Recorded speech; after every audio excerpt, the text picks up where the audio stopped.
رات کے 11 بجے کا وقت تھا اور میں اس طرح بے خبر سو رہا تھا جیسے گدھے گھوڑے سب بیچ دیے ہوں۔ نہ جانے خوابوں میں کون سے جزیروں کی سیر کر رہا تھا جب فون کی مسلسل بجتی گھنٹی نے مجھے جھنجھوڑ کر ہوش و حواس کی دنیا میں لاپٹخا۔ اپنے خوابیدہ اعصاب کو بمشکل کنٹرول کرتے ہوئے میں نے فون اٹھایا۔ السلام علیکم، حسب عادت میں نے سلام کیا۔ وعلیکم السلام، کیسے ہو طلحہ بیٹا، کیا کر رہے تھے؟ جواباً مجھے ابو جی کی سنجیدہ سی آواز سننے کو ملی۔ سو رہا تھا ابو جی، آپ لوگ خیریت سے پہنچ گئے؟ اور پھر جو انہوں نے بتایا اسے سن کر قدموں تلے زمین نکل گئی۔ ان کی گاڑی راستے میں ایک حادثے کا شکار ہو گئی تھی اور اس وقت سب ہسپتال میں تھے۔ اگرچہ بقول ان کے فکر کی کوئی بات نہیں تھی اور وہ سب معمولی زخمی تھے، لیکن ان کی پریشان لب و لہجہ اور غیر معمولی انداز گفتگو مجھے کسی انہونی کا پتہ دے رہے تھے، لہٰذا میں نے فوراً روانگی کا پروگرام بنایا۔ اگرچہ ابو جی اس وقت مجھے سفر سے منع کر رہے تھے، لیکن میرا رکنا اب ناممکن ہو چکا تھا اور دل چاہ رہا تھا کہ اڑ کر ان کے پاس پہنچ جاؤں۔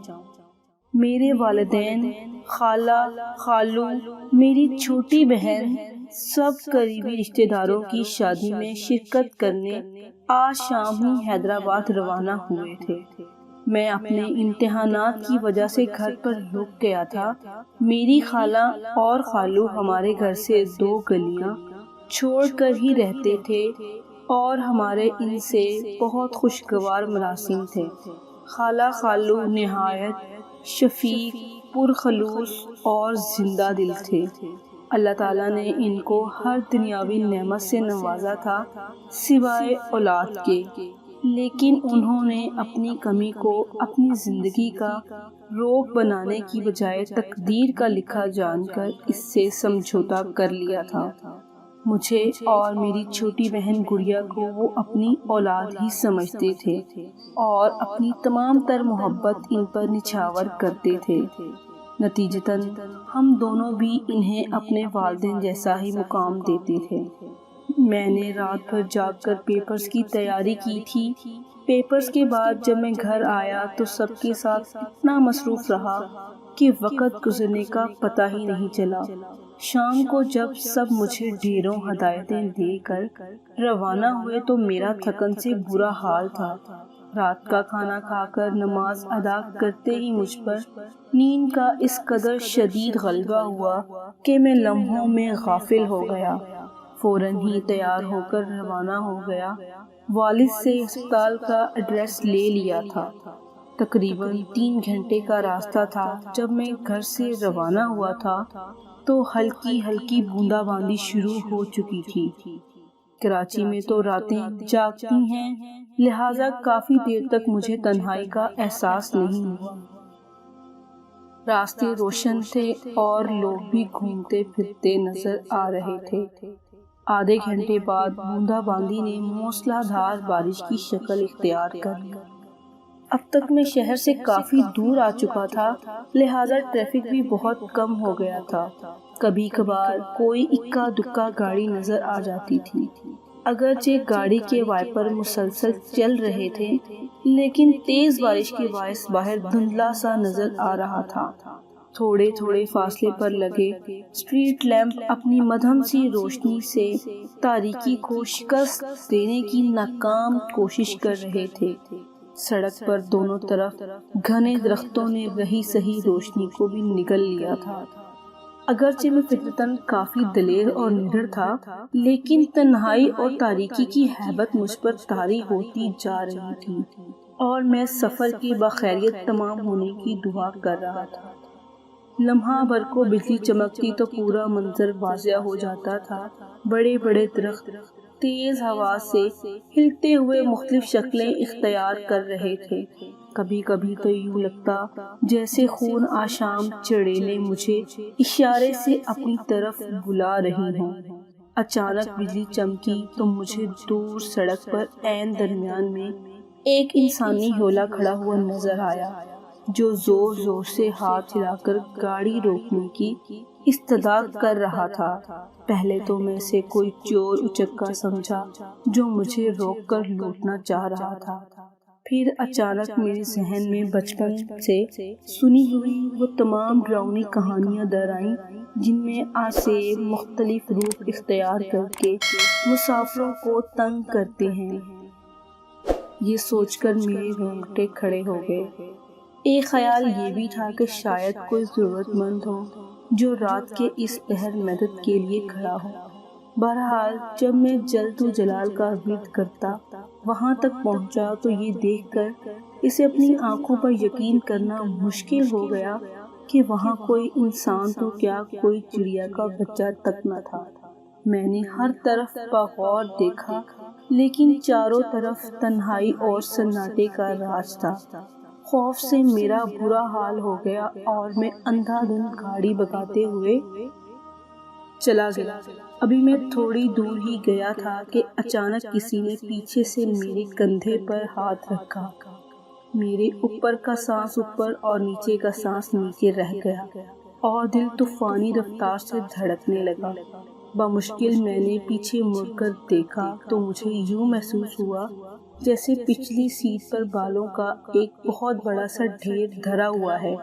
نہ جانے وہ اللہ کی کون سی مخلوق تھی جو سائز میں انسان سے بھی بڑی تھی لیکن مکمل طور پر بالوں سے ڈھکی ہوئی تھی۔ صرف اس کی سرخ خوفناک آنکھیں اور ہاتھ پاؤں کے لمبے لمبے اور مڑے ہوئے ناخن نظر آ رہے تھے۔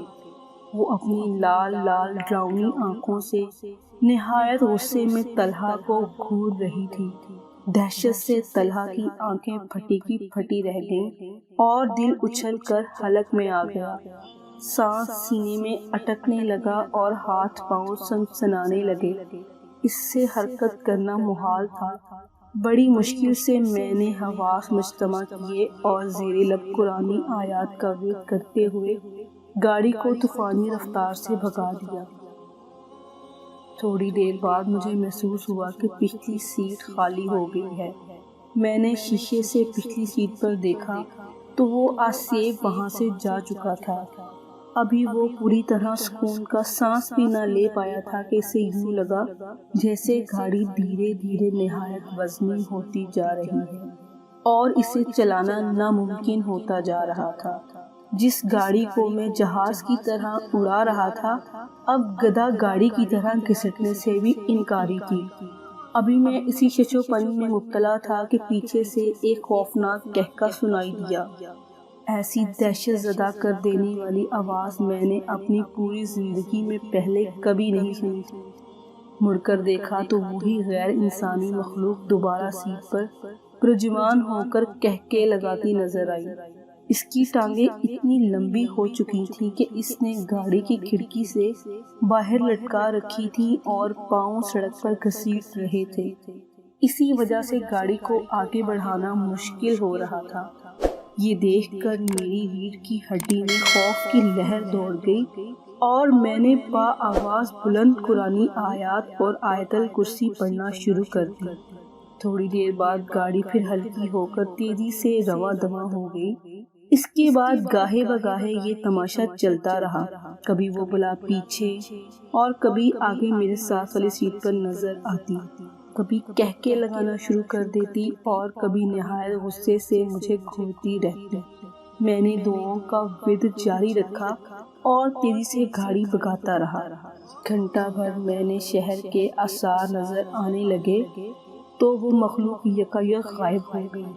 میں نے اللہ کا شکر ادا کیا کہ اس نے بغیر کوئی نقصان پہنچائے میرا پیچھا چھوڑ دیا۔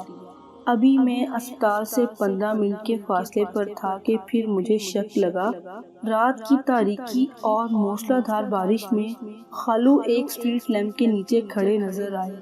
میں نے بریک پر پاؤں دبایا تو گاڑی سڑک پر دور تک گھسٹتی چلی گئی۔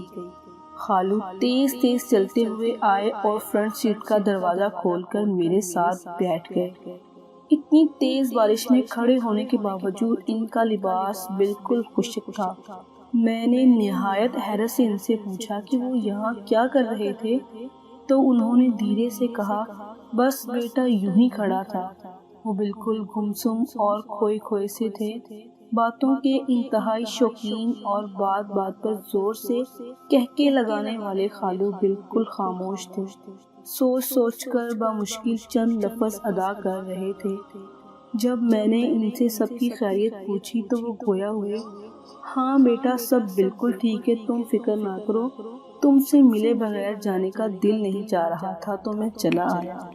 میں حیرت سے سوچنے لگا کہ وہ کہاں جا رہے ہیں، لیکن ان کی حالت دیکھ کر میں نے مزید پوچھنا مناسب نہ سمجھا۔ مجھے لگا کہ ایکسیڈنٹ نے ان کے حواس کو متاثر کر رکھا ہے۔ میں خود بھی اسپتال پہنچنے کی جلدی میں تھا، لہٰذا خاموشی سے ڈرائیو کرنے لگا۔ جب پارکنگ میں پہنچ کر اترنے لگا تو یہ دیکھ کر میری سیٹی گم ہو گئی کہ برابر والی سیٹ خالی تھی۔ میں تیزی سے اسپتال داخل ہوا تو سامنے ہی میرے والد نہایت دل گرفتہ حالت میں کھڑے نظر آئے۔ میں خالو کے بارے میں بتانا چاہتا تھا، لیکن وہ خاموشی سے تیز تیز چلتے ہوئے مجھے اندر لے گئے۔ کمرے کا منظر دیکھ کر مجھ پر سکتہ طاری ہو گیا۔ سامنے ہی بستر پر خالو کی لاش رکھی تھی، جو روڈ ایکسیڈنٹ میں موقع پر ہی دم توڑ گئے تھے۔ امی اور خالہ مجھے دیکھ کر لپٹ کر آئیں اور مجھ سے لپٹ کر پھوٹ پھوٹ کر رونے لگیں، لیکن میں اپنے حواسوں میں ہی کب تھا جو انہیں تسلی دیتا۔ میں تو حیرت سے گنگ کھڑا یہ سوچ رہا تھا کہ اگر خالو کا ایکسیڈنٹ کے وقت ہی انتقال کر گئے تھے تو ابھی میرے ساتھ گاڑی میں کون تھا؟ کیا ان کی واقعی محبت اتنی شدید تھی کہ اس سے ملے بغیر جانے کا ان کا دل رضامند نہ تھا؟ یہی وہ ماما ہے جو کبھی سلجھ نہیں سکا مجھ سے۔